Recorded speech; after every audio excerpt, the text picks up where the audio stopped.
Welcome to another episode of My Orgasmic Life. I'm your hostess with the mostest, Gaia Morrissette. And I'm super excited to have my guest, my co-host, my co-adventurer today, Bobbi. And I'm going to allow Bobbi to pronounce Bobbi's name properly so that I don't screw that up. So, Bobbi, welcome to the show. And do you want to just take a moment to tell us who you are and what you do in the world? Sure. So yes, Bobbi Bidochka, and you just need to pronounce it a couple of times, and then the mouth remembers. So what do? So I recently authored a book called Sexual Intelligence in Business. I am the co-chair of the Congress on Love and Sex with Robots. And I also have a company, Imagine Ideation, where we move ideas forward through events and ecosystem diplomacy.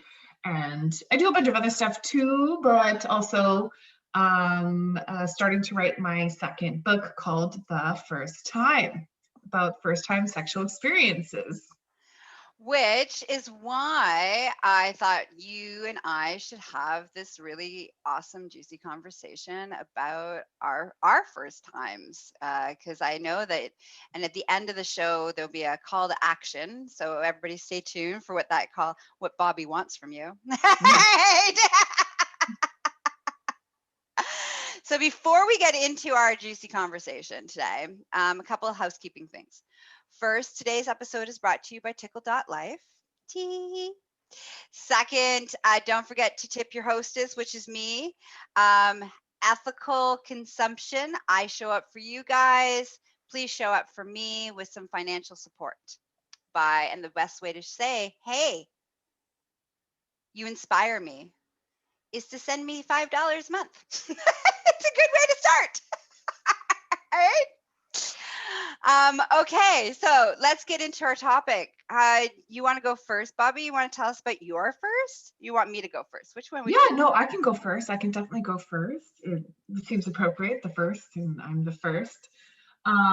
Just to say that as I was joyfully anticipating this conversation, sort of in my head, I'm telling the story to myself, and then realizing I'm not sure that I've actually told the story in full to anyone, and that I was trying to recall if I've had conversations with people about their first, and it's just I can't recall, and I think it's just something that oddly we don't talk about, and I'm curious to find out why. But so my first time was so I'm from Saskatchewan. Okay, so before we get into that, what first time? Like what kind of first time? Like we got lots of possibilities when we say the first time. So what kind of first time are we talking about? This is the first time that I think I officially felt the penis inside me. Okay. So to call it intercourse might be a stretch, and you'll find out why. Okay. And I think I had one or two sort of false starts before that, where you go to do it and just things aren't lining up. But I was young, so I was 13. Mm-hmm. And you said you were living in Saskatchewan? I was living in Saskatchewan because that's where I'm from. And we used to, my parents had, or my dad and his wife had a cottage up north. So sometimes we would drive up there. And my stepsister and I, she was a year older than me. We used to just go out of the cabin and go find where are the boys, right? And so there was this ice cream shop where sort of everyone who was a teenager gathered. And so, we were chummy with, the teenage groups there. And then one night, so it was nighttime, we were drinking, of course. And there was this guy, Scott. I mean, it's not like I had a major crush on him or anything, but, he was all right looking. And I thought, okay, well, he was showing some interest in me, and I was definitely curious. And so, we were all just kind of gathered around behind this ice cream shop, and it was kind of foresty, and he had this van. So I got taken into the back of the van willingly. Okay, wait. So hold on here. Right. So this boy that you thought was okay. Yeah. Had a van. Yeah. And you decide to jump into the back of the van with this boy who you don't know very well. I really don't know. No. Okay. We have no relationship. He's not my boyfriend. I don't want him as my boyfriend.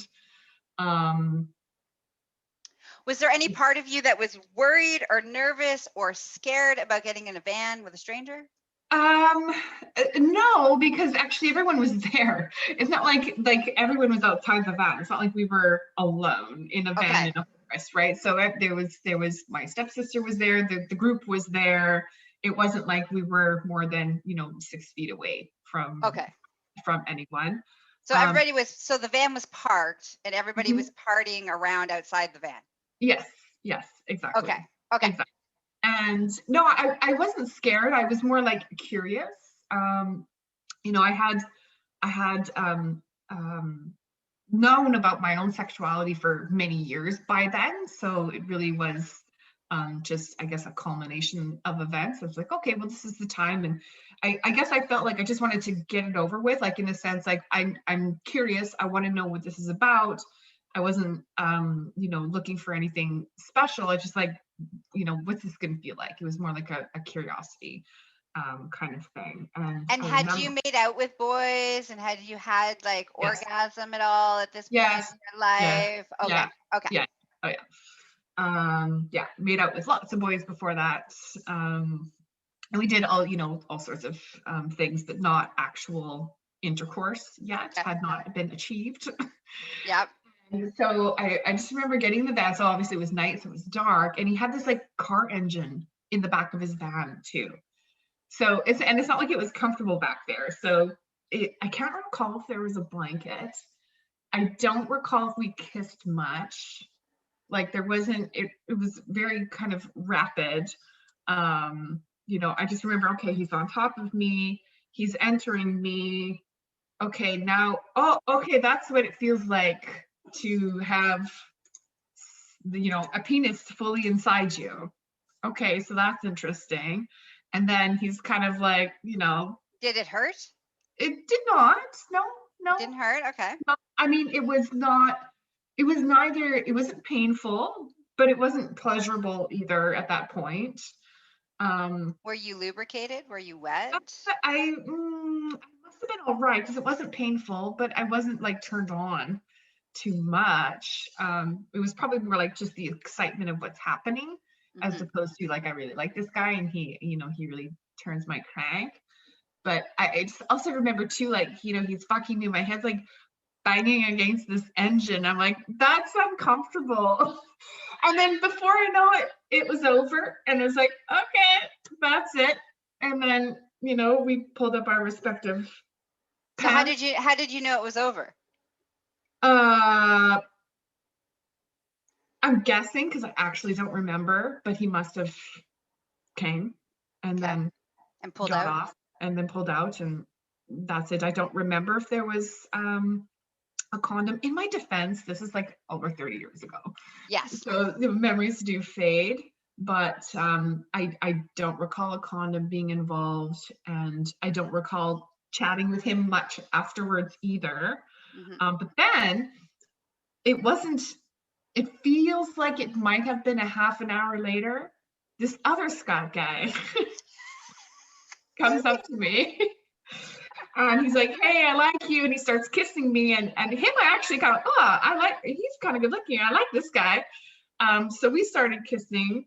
And then suddenly, we walked over here on the other side of the ice cream shop, which is beside a highway. And now he's like, I want to eat you out. I'm like, okay. And I had never had that happen either. So he pulls me in. I don't know why here. There's like a billboard with lights. I was standing under the billboard, just beside the highway. So it's like it couldn't be more like on display. Yeah. So I'm standing up. He pulls down my pants and he starts, eating me out. That was the first time that had happened too. So I'm like, okay, that's interesting. And I let him do it for a bit, but I'm like, where is this going? Like, it's hard enough to come standing up, but on the side of the highway, you know, and I'm drunk and I don't know you. Like, so I'm like, okay, well, thanks. And then I told him to get up, and then we walked back to the group, and we just continued like drinking and partying like kind of nothing happened. And I don't recall seeing that other guy, that the second Scott. The first Scott, we kind of ran in the same circle, so I saw him a little bit, but there was like no acknowledgement of it or that or anything at all. And how did you feel? Like, how did you feel the next morning? I felt it was mixed emotions, right? It's like I felt like, okay, well, now I know how it feels, and I like the information, the data part of that. Like, okay, now I know. But it did feel a bit, you know, like, that was not good, right? That's not how it's supposed to be. That was like he didn't like me. I didn't like him. Why did I do that? You know, so it was like it was relief for the information sprinkled with like regret. And did you tell your friends? Did you tell anybody? No, I mean, people knew what we did, but nobody, I didn't speak about the experience. I didn't speak about my feelings. No, nothing. Did you Nothing feel else. like, okay, now that I lost my virginity, I'm a new person? Like, was there this the coming home to this, like, No, now no, I'm I a just felt, woman? Like, what, like, no, how? No. nothing like that. No, I just felt like, okay, now I know. And that now the next time that I do it with somebody that I like, I won't be the whole, I don't know what this is going to be like thing will be not in the, like, it'll be better because now I'll know and I won't be worried about that during it. And I felt like actually that I achieved that. So then so I want to know about that time. So tell me about that time. Like, so now the next time you have intercourse in a new scenario, what happens? Like, do you like? I actually don't remember the next one. So I was a little bit promiscuous as a teenager, but I do remember, you know, knowing how it felt gave me some sense of like empowerment, right? It's like now I have knowledge and I know what it's sort of what it could be and how it could be better. But I feel like it really did inform my first relationship with my first boyfriend when I was 15. So it's not like I had a whole bunch of partners in between. I honestly cannot remember. Do you remember the first time that you were having intercourse and you're like, oh, this is what everybody's talking about? Yes, Like, when I had my first boyfriend. When I had my first boyfriend, then it was like, okay, now we're doing it properly. We have a relationship. We have real feelings, you know, and all of the whole flirting, kissing, foreplay, like it went in like that normal, you know, narrative that a sexual episode normally takes. And yeah, so then that was all great. But there was this other guy that you know I had a major crush on, and who his art, I had the best kiss like I've basically ever had in my life with this guy, and every other kiss after that was compared to this kiss. And we tried to do it a couple times, but it was like even before and after, it just never could not make it work. It's very weird. Because the parts weren't working, because I wasn't really before actually I wasn't really sure what was the issue. But looking back, like clearly he one time even just bringing his penis to touch my pussy, he came right away. So he didn't have time to get inside. Okay. We very much liked each other. Like there was a lot of sexual chemistry there. And then the next time it just, I don't know. Like he wasn't huge either. So maybe it's like he might have been in and I'm not totally sure. And then it was done. And then that was that. So, and I'd say I have more than a handful of those kind of odd experiences. Okay. Where nothing much happened after that. Okay. Yeah. All right. Anything else you want to share about that? About that, no, but I do want to share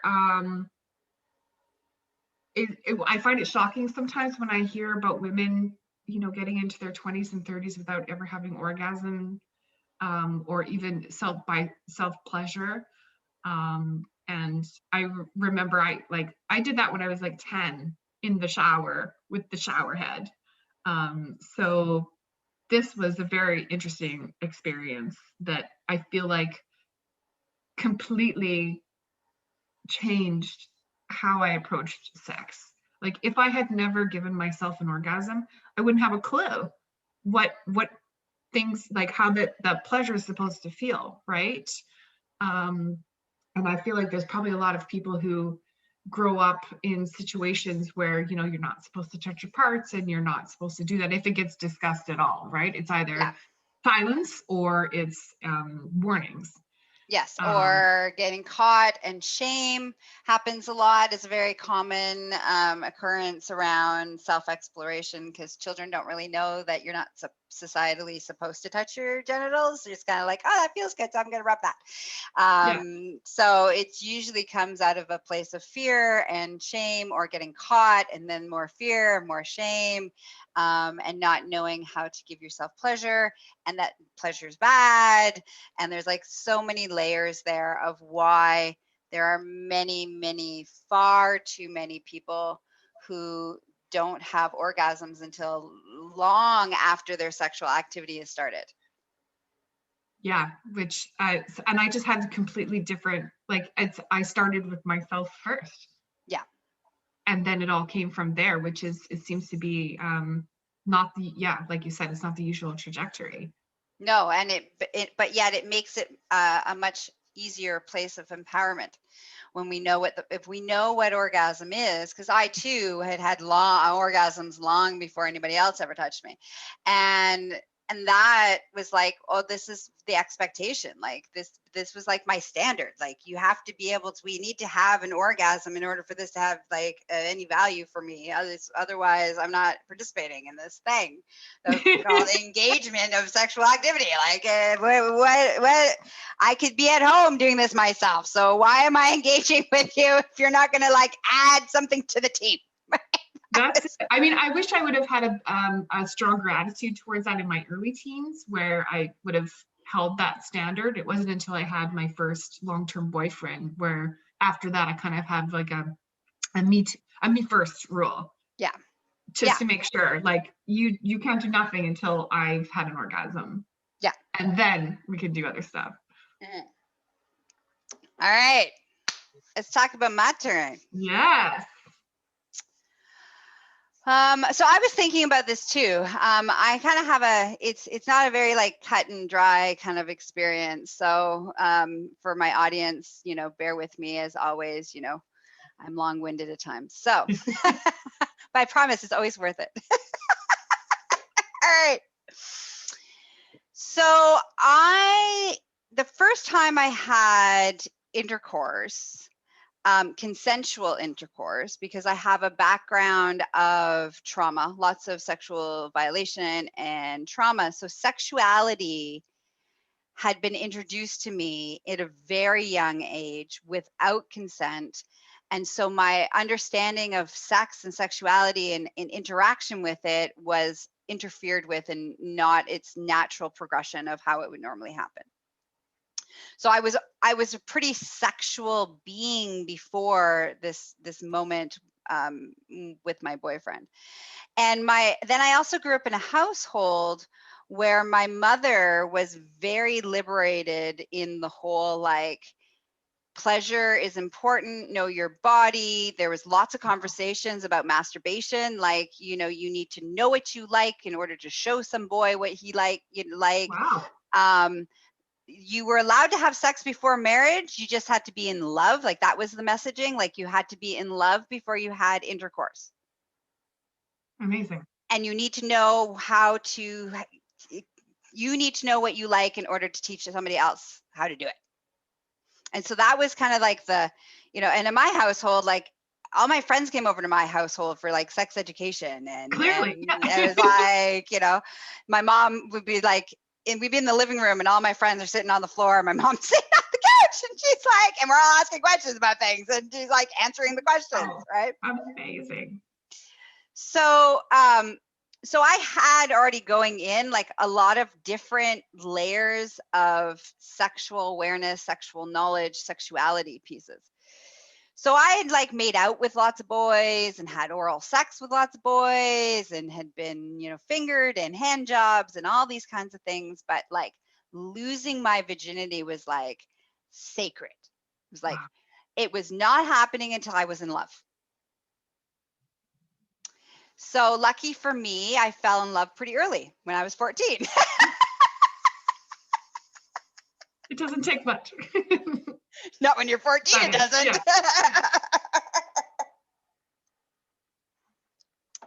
And so I was dating this boy who was much older than me. He was like 18 years old and I was 14. And the first 3 months of us dating, he didn't even know how old I was. I had lied. I had said I was 18. And I looked it back then, very much actually. So he didn't know. All of his friends didn't know because where I worked, I could get into the bar and all these things because everybody thought I was older. And then my parental figure like totally ruined the gig. And everyone was all like, oh my God, she's only 14 years old. But at this point it was too late because my boyfriend had already fallen for me at that point. So so we're making out and he was fabulous because he was like all about letting me explore. Like I was all about letting me explore the penis. So I was not afraid of the penis. Like a lot of, I talk to a lot of people and they're really afraid of the penis because they don't have one and they don't really know how it navigate it. And so he was awesome. I thought the penis was the most remarkable, magical thing in the world because it would grow and then it would shrink. And it would grow so big and then it would shrink to like so small. I'd be like, how is this happening? It was like this miracle. And so for months I tortured him with blue balls because it would like I would just play with his penis and watch it grow, watch it shrink, watch it grow, watch it shrink. And he never complained. He just let me do it. He was just like just let me explore. And then I would like do little penis puppet. I would do little puppets with his penis and talk to it. I had like this whole relationship with his penis, even better, I think, than him actually. I really liked his penis more. I had a better relationship with the penis. I have experienced that where I have the actual relationship directly with the penis. Yeah. So one day. But that's unique, That's unique. It is very unique. Because most guys want to get right to it. And I would say that most girls feel either indirect or direct pressure to do so. Yeah. And I was like, I'm just fascinated. Let me play, let me explore, let me, have pleasure. And of course, there was lots of other orgasmic pleasure possibilities, right? He would finger me and play with me, manual stimulation and these kinds of things. And so I was still having orgasms, but I didn't feel the need to have intercourse yet. Like I wasn't quite ready. I wasn't quite in love. I was in love with his penis, but I wasn't quite in love with him yet. So it's fascinating. I've never shared this from this perspective. This is good. So then one night we're at his house and we're making out. And I guess he'd had enough of this whole like shrink, grow, shrink, grow, shrink, grow, shrink, grow thing. So he decided to play back the same game. He'd bring me close to an orgasm and then not give it to me. He'd bring me close to an orgasm and then not give it to me. And so I was like getting like randy and so horny. And I'm like, what are you doing? You just need to fuck me. So I was so horny at that point. Mm-hmm. And just as we were about to have intercourse, his best friend comes over because I was supposed to go hang out with his best friend to go to a school dance. So his best friend comes over to come get me for us to go to the school dance.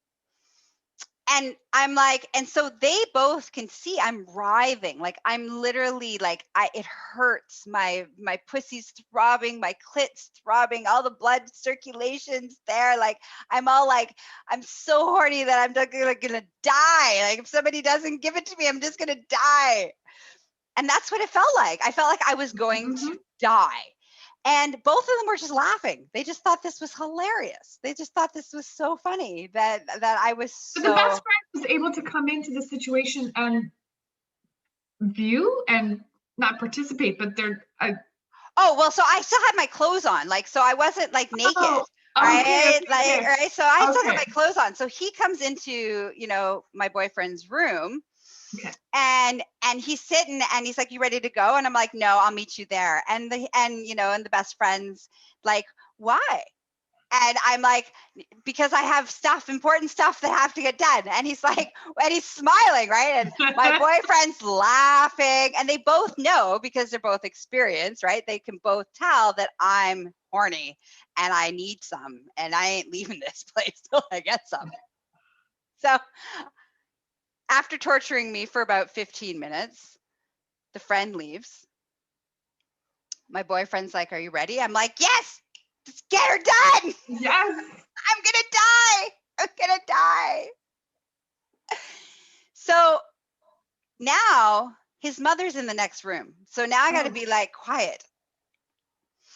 And he has a huge, I hadn't spent that much time with penises, like that interpersonal time with penises. So I had no idea how big he really was. His penis went up to his belly button. Oh, yeah, that's pretty big. Yeah. So for my first, I got this gigantic schlong. And so it hurt, and it hurt a lot. Plus there's all sorts of my own stuff, triggers and trauma and all those kind of things playing in the background. And so, it wasn't orgasmic. I didn't have an orgasm. It was burning and painful and uncomfortable. And, we did our best, and, he had his orgasm, and then we were kind of done. Right. And then I had to walk to the dance because my ride left. Yeah. Because I sent my ride away. So now I had to walk to the dance like I had just gotten off a horse. So every step was like, ow, ow, ow, ow, all the way to the dance, which was about a half an hour walk. Okay. And then you still had to dance, I guess. And I still had to dance.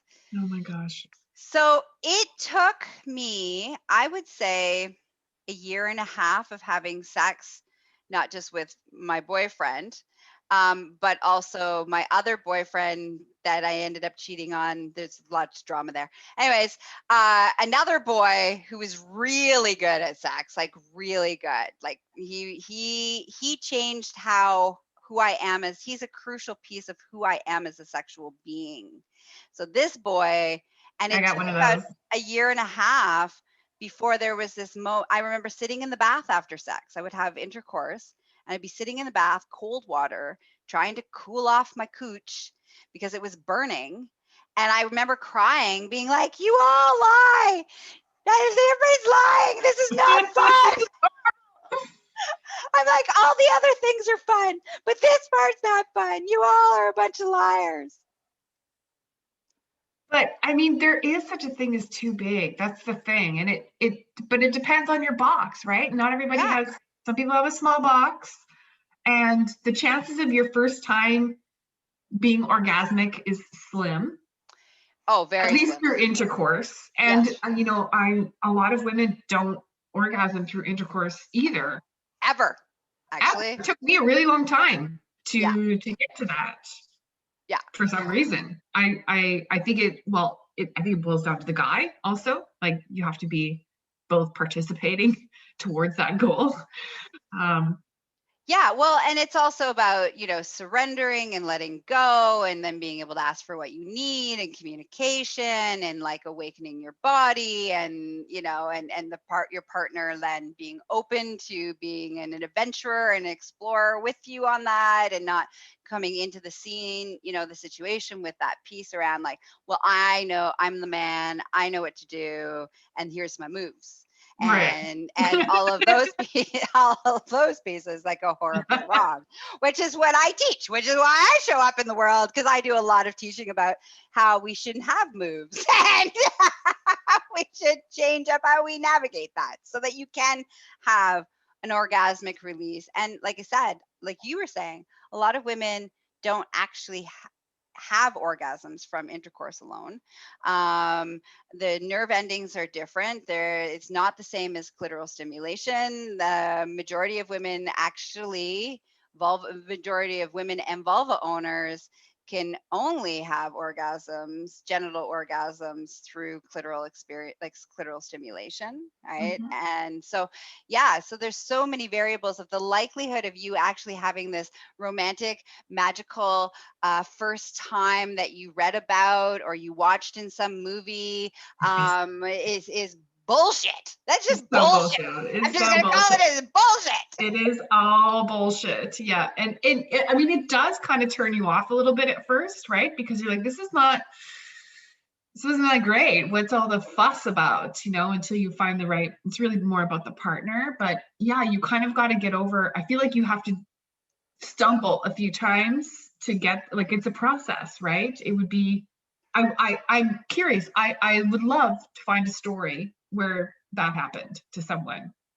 So we'll see if that's the case. But I remember when I was in my 20s, I went to London, England for a month just to go hang out. Met this guy, and normally I can tell, I have an indication of the penis size by the hand. But this guy, like, the math was off, and we went into a movie theater to make out, and I was gonna give him a hand job, and I screamed in the theater. When I whipped this penis out, I was like, holy fuck, what am I gonna do with this monster? I can't fuck that. I can't fuck that. I can't do nothing with this. What the hell? And I mean, we tried to do it. And by then I had plenty of penises inside me, and I still couldn't do it. This is no. Yeah, so the moral of the story around size for all of our male penis owner listeners who may be like, being a little more sensitive to penis size stuff going on, I just want to say every size has a perfect match. And no match, big isn't better, small isn't better, medium isn't better. It depends on the compatibility of the penis and where you're putting it. So whatever size you're putting it in. So there's like finding that ideal match so that we don't focus on the size, which is, I just needed to put that as a preference because Yeah. I don't want to create any more trauma around penis size issues. So Yes, totally agree. And thank you for doing that. So then, like, as far as how do you feel that your early sexual experiences informed the trajectory of how you think about sex and how you approach sex now? well, like I said, there was that one boy who, not my first boyfriend, the second one, who his whole belief system was about giving me the ultimate orgasm till I passed out. Like that was his mission in life. Wow. And there was no right or wrong way to do that. There was just let's explore and find as much pleasure possibilities, all the different pleasure possibilities, all the different ways that he could give me so much pleasure to the point where I would pass out. And that got us into all sorts of explorational things.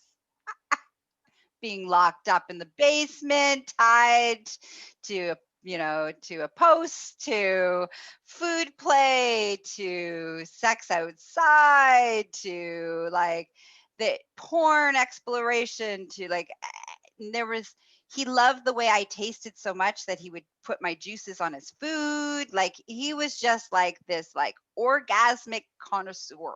He couldn't get enough of them, and Wow. like you giving them. And so I didn't realize that that's not normal. I didn't know because it was You set so the standard so he high. he set the standard so high that every other lover I, for like like after I was like, what is this? Like I remember being like, what, you groped me and then you spit on me basically and licked me a couple times You give us suspicion. and we're just and then now you're gonna fuck me and then you're gonna come and roll over and we're done.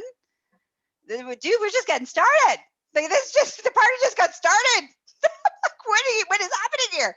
And so I ended up, it was beautiful. Like I feel so blessed to have had that guy in my life because it created the standard of what human sexuality was capable of for me.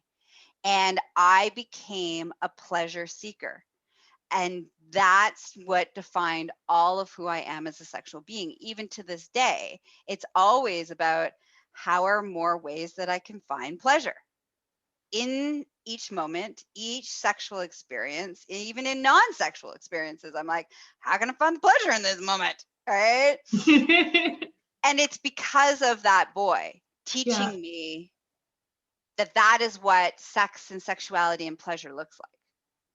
Yeah. There's no So I and mean, there's no judgment. And that was the other no, piece too that was super cool, was there was no right or wrong or good or bad. It was either it felt good or it didn't feel good. That was it. That was the standard of what human sexuality was. And so every time I went into a new sexual exchange or relationship with somebody and their stuff would come up about their belief systems about sex, I'm like, what's the problem? Let's just do it. It's fun. It feels good. There's no, what is this? What is all this shame? What is happening to you right now? And so yeah. I became, it actually also, I would say, is why I do my job, why I am a sexual educator, why I'm a holistic, that's why I do so much work around healing, why I do all of the work that I do in my life, because I want everybody to feel that way. I want everybody to move in the world where pleasure is your right and you are there to seek it without fear, shame, or judgment about it. Yeah. And so that early exposure, I mean, when I think about your experience and I can see your pathway now. And so when I map that onto mine and I think about my early experiences and how that the standard was so low that I accepted for too long a low standard of activity up until some kind of inflection point happened. I'd have to think more about when that precisely happened. Where I'm like, you know what, I'm not going to accept this anymore. I came to my own realization somehow.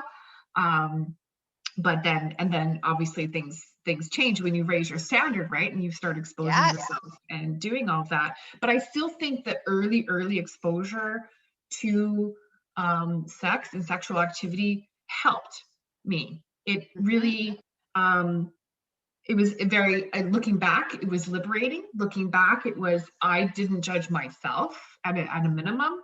And when you're I think there's some very formative years, and this is probably going to sound really scary to people, but you're in these formative years in your early, like preteen and tween and teen years, where when you get what you're exposed to, then is going to really help or hinder, how things go in the future. And so probably most people are like, no, you should not even be kissing or touching or doing any kind of sex until you're more mature. And I get why people say that, but if everybody had a more positive experience like you did at an earlier age, is somehow I think that might be helpful. Well, I would have to say that, I mean, the trajectory I was on until I met, like, so I had some very interesting circumstances that were at play. My earliest experiences around sexuality were extremely based on rape and trauma and horrific things around sexuality. And so typically that leads you on to two paths. You either become incredibly frigid, I hate that terminology, but you become basically very But anti-sexual, very yeah. shut off, protected, or you become, that's all you feel that your value is. And so Hmm. you try to get love and become incredibly promiscuous to try to, because that's all you think you're worth. Right. So I was on that. That was would have been my trajectory of natural sexual evolution, right? So we all have a natural sexual development that happens for us, and depending on the interactions and the experiences and the values and the beliefs and all of these factors early on. And when I say early on, I mean like early on, like right from one on, because there's all sorts of stuff about body image and pleasure that's happening in the body at early childhood. So how all of that affects you ends up affecting your development, who you end up choosing to interact with sexually, how that plays itself out, what kind of relationships you end up having. And a lot of times the trajectory is ending up in a not healthy sexual experiences because of societal influences, because of your own childhood influences, because your parental influences, because you had a really horrendous experience with a boy or a partner, or you got overexposed. That's the other thing, is being overexposed and overstimulated by sexual activity also can really fuck up the evolutional pattern of your development. So I had two angels, like that's what I'm going to call them. I'm pagan, so I don't usually use that language, but for lack of a better word, guardians. I had two guardians that came and basically changed my sexual trajectory. There was my mother being so open about and empowering around sexuality and me and my body, and knowing that I deserve to have pleasure, and that that's the point of sexual interaction and intimacy is pleasure, and I deserve to have that. So that was one thing that offset the trajectory I was on. And Hmm. then the secondary, this boy who came in really early on. I was only 14. I had only had sex a couple times with my boyfriend before then. So, Yeah. and he basically was like, nah, this is what sex is all about. And then I was like, oh, this is what sex is all about. And then when I went back to my first boyfriend, he was not very happy, because he was like, you knew nothing, and now you know all this stuff. What you been up to, girl? How do you know all this stuff? So there was some drama instilled, but then I ended up I just became the teacher, and becoming the teacher throughout my whole sexual life led me to actually becoming a sex teacher. So that progression happened, but the only reason that happened was because of those two guardians that popped in. If they hadn't been those two guardians, I may not be found any of that or had that trajectory until I was like 30 years old. Yeah. Very common, right? It's like Hmm. around like 30, people like get divorced from their first relationship. They're like, fuck this shit, something that Yeah. went sideways. Okay, I'm remaking myself. Yeah. I'm going into personal growth and personal development. I'm going to figure out who I am. So for a lot of people, they don't have that awakening until they're like 30. Yeah. Wow. Amazing. I just love to see how that really played out in such an interesting way for your life. Mhm. That is so incredible. Do you remember your first kiss? I do. I do. It's actually Do kind we of a have funny time for story. it? Okay, I'll do a quick story about it, um, and and then um, and then we'll have to stop our Okay. conversation. Okay, so my first French kiss, because I had been kissing boys for a really long time, Yeah. longer than I even remember being in school. Right? So I'm thinking daycare. I was in daycare. I was kissing boys. All right. So like, yeah. But my very first French kiss, it was in grade 8. Is it grade 8? No, grade 6. Yeah, we were graduating from grade 6. No. Anyways, we're grade 8. It was grade 8. It was my first French kiss where there was tongue. So I was dating this boy, and it was like it was the night before grade 8 graduation. And he breaks up with me. And so I run into the bathroom at school, and I'm crying. And this other boy follows me. And he's like, "Are you okay?" I'm like, "No, so broke up with me. And it's like, I have no date for graduation tomorrow. And I'm blah, blah, blah." And I'm like devastated. And this other boy, I don't even know how he went from consoling me to his tongue in my mouth. Like, I don't know the steps that happened from him just saying, "That's awful," to somehow his tongue is in my mouth. But I remember thinking, wow, his lips are so soft and his tongue is so wet and this feels so good. I didn't want to stop it. And so we like, I don't even know how long we French kissed for. It felt like forever, but everything stopped in that moment. Mm-hmm. And the sensations on my face was like amazing. It's like eating the best piece of chocolate ever. Love it. And I didn't even like that boy. Like, that boy was a jerk. Like, the boy that's tongue in my throat, in my mouth, was like a jerk. I didn't particularly like him. It's like, I think he had a plan, but yeah, I think he had a serious plan. And then we never spoke about it again. Interesting. Yeah. Wow. So that was my first French kiss. Love it. Yeah. I still remember the sensations. Like, even talking about it, I can feel it on my lips are like waking up and my tongue's like, ooh, tingly, tingly. Yeah. I remember, mine too. It was not the same situation, but my first kiss was very much like, wow, this is amazing. And it was like a full body experience. And we're like speaking to each other, sharing emotions through the kiss. It was like, wow, this is mind blowing. Yeah. And I'm not actually, I'm not a big kisser. Like, I can have sex without kissing. I'm married and I barely kiss my husband. I normally, after a while, any relationship I've had, the kissing always fades. But I love kissing. It's like it. But I live for it. See, there's only a couple people throughout my sexual experience where I love kissing them. Like, there's a certain thing about, I don't know, there's a certain kiss style and lip style that arouses me, and everything else just feels weird. Yep. It's just like yeah. There's all the elements got to be in play. The elements got to be in the place for me to enjoy the kissing. Otherwise, it's not really a thing for me. I'm kissing other parts of my body, I'm all over, and vice versa. Have a huge oral fixation. But yeah, there's only like certain people that have there's certain pieces that need to match up for me in order for me to engage in kissing. And I don't see kissing being more intimate or less intimate at all. It's just a matter of, that's just how I roll. So just like I'm not a big cuddler either. So, there's lots of things about me. All right. Before I share all of my secrets, you're dangerous, Bobbi. I don't think you should be on my show anymore. You're getting all the information out of me.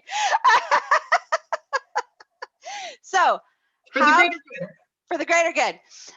So how can people, first of all, spend more time with you, and second, call to action around supporting you writing your book?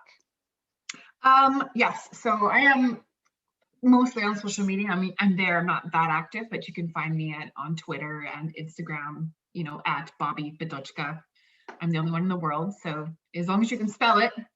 If you can't spell it, you can go to my website, sexualintelligenceinbusiness.com. You can find me there. You can email me, bobbi@imagineideation.com. I am looking for people willing to share their stories like you did. All kinds of stories from a variety of backgrounds and a variety of cultures, religions, everything. So I would like to have 80 to 100 stories before I start, really building the book around that. But yeah, and it's confidential, it can be as confidential or as public. If you want me to name you, great. If you don't, that's okay too. I am looking for people to volunteer to share their stories with me. Now, gender-wise, is it all stories, all genders, all gender identities? All of it. Okay. All of it. And it can be, you can define for yourself what your first time sexual experience was. It doesn't have to be penis vagina intercourse. There's Yep. other things, many other things. Yeah, so any stories of any kind from first time experiences, all people. Beautiful. And what would be the best way? Would it be to send you an email? Yeah, You yeah, have you set up a landing page at all on your website so that people can? No. Okay. no, All right. no. So just hit me up on email. So if you go to my website, my email is there, Okay. Bobbi@imagineideation.com, but sexualintelligenceandbusiness.com, or, I'm on LinkedIn. I'm not on Facebook very much, but. And I will also put Bobbi's information on the show notes, so you'll be able to connect with her. Great. Love it. All right, listeners, you did awesome. I know this was longer than we normally go, but that's how it is.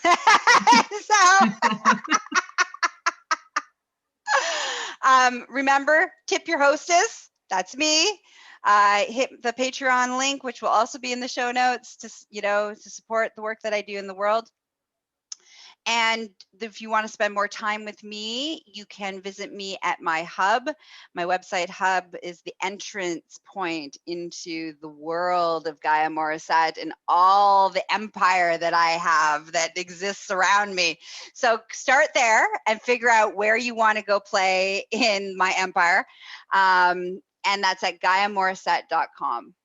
Don't forget to check out the podcast, My Orgasmic Life. Tell your friends. And I also host Tickle.life's podcast, which we talk about firsts of everything: first date, first kiss, first sex, first swinging events, first of everything. And we're always looking for guests. So if you're interested, that information will be in the show notes as well. Have a juicy day, and may it be filled with pleasure possibilities. Mwah! Bye-bye.